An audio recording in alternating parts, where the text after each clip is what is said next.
Mas Deus tinha um propósito com ele. E ele sabia que Deus tinha um propósito na sua vida. O interessante, o importante, o que realmente se destaca, é quando a pessoa sabe que Deus tem um propósito para a sua vida. E quando a pessoa sabe que Deus tem um propósito, aí não tem como. Não tem como. A pessoa que é obediente ao Senhor, que se posiciona diante de Deus, então vai fazer aquilo que Deus determinou.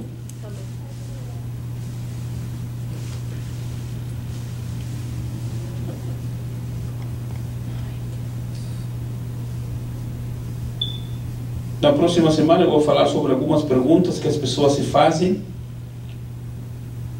E não é só crentes, pessoas não crentes, jovens, adultos, líderes muitas vezes. São as famosas perguntas que são feitas. Eu coloquei 5 grandes perguntas que o ser humano se faz. Primeiro, quem sou eu? Isso fala de identidade. Segunda pergunta, de onde eu sou? Aí não está falando do país, da cidade, da família, mas está falando de origem. A terceira pergunta, por que estou aqui? Esse porquê envolve também um para quê. Ou seja, esse porquê fala de propósito. Para quê? Qual é a finalidade? A quarta pergunta, o que eu posso fazer? Lembrando essa máxima que não existe ninguém tão incapaz que não possa fazer alguma coisa. Por outro lado, não existe ninguém tão prendado que possa fazer tudo. E para solucionar esse problema, a única pessoa que podia fazer tudo, que foi Jesus, chamou 12 para estarem com ele. Isso nós vamos ver na próxima semana. E a quinta pergunta, para onde eu vou? Isso fala de destino. Não é destino que a pessoa, meu destino é sofrer. Não está falando de destino. Destino está falando em metas. Até onde vou?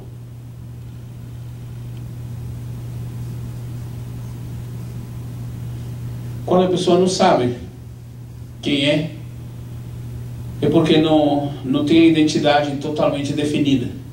O propósito da pessoa não está bem claro. É como uma pessoa que tem um pequeno, na visão, estou falando em visão, um pequeno estrabismo.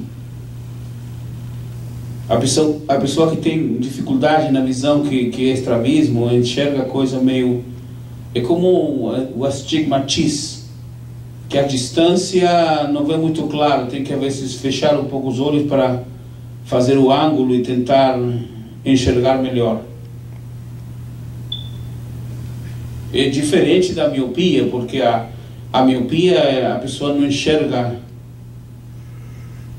nem ao metro, então tem que enxerga bem perto.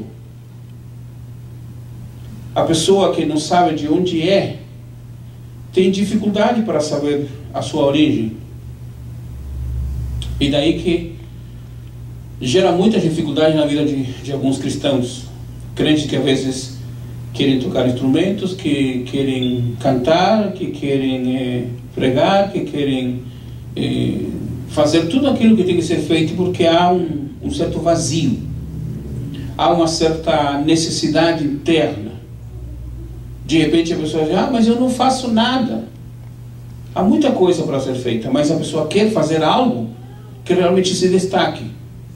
Não é porque a pessoa tem só vontade de fazer as coisas, não é porque a pessoa só quer trabalhar para Deus.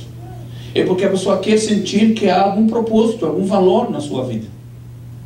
Quando não há propósito, quando não há sentido de origem, quando não há conhecimento de onde vem, para que vem, por quê, aí a pessoa de repente muda de igreja, muda de religião, muda de doutrina, muda de princípios, muda de tudo, porque não tem propósito, não se sente bem. É como se fosse um caráter sem caráter, que não sabe para onde vai, não sabe de onde vem, não sabe o que tem que fazer, nem como tem que fazer as coisas. Quando não há propósito na vida, a vida não tem sabor, não tem sentido, não tem razão. Quando não há propósito definidos, a vida não tem sentido. Porque a pessoa não sabe o que fazer, nem como fazer. E aí então a pessoa, para poder fazer alguma coisa, tem que procurar, buscar o que fazer para encontrar um propósito, encontrar uma razão.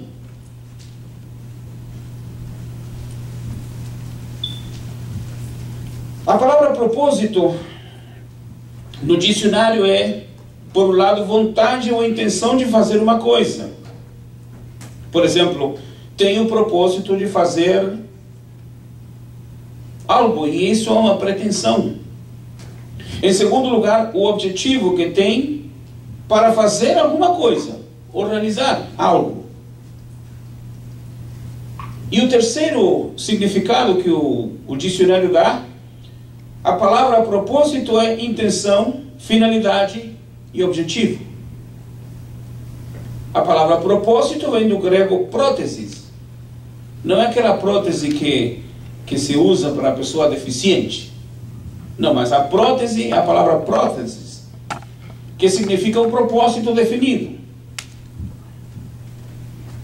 É interessante, quando nós descobrimos o propósito de Deus para a nossa vida, para o nosso ministério, para a nossa chamada, para aquilo que temos que fazer para Deus. Às vezes buscamos coisas grandes para ser realizadas. E de repente o propósito de Deus é pequeno para nós, mas é significante para a sua obra. E lembra os irmãos que nós vamos entrar no céu não é pela quantidade de coisas que fazemos, é pela maneira como fazemos para Deus. E aí temos os 3 homens que foram apresentados hoje. Noé, que não conseguiu salvar ninguém, a não ser sua família, mas que ele fez tudo aquilo que Deus mandou fazer, conforme aquilo que Deus lhe determinou. E Moisés, nós vemos na Bíblia que Deus disse a Moisés: você vai ter que fazer a arca, você vai ter que fazer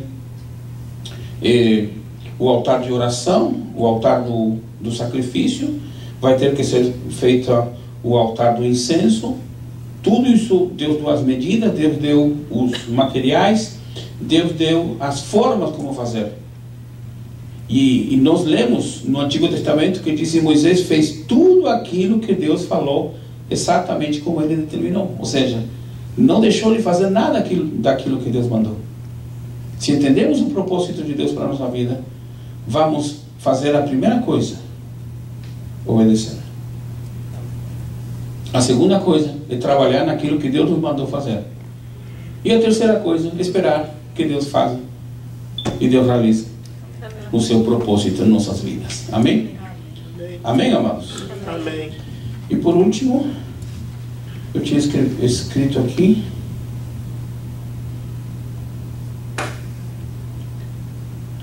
Efésios 1 e 23, e com isso nós vamos terminar.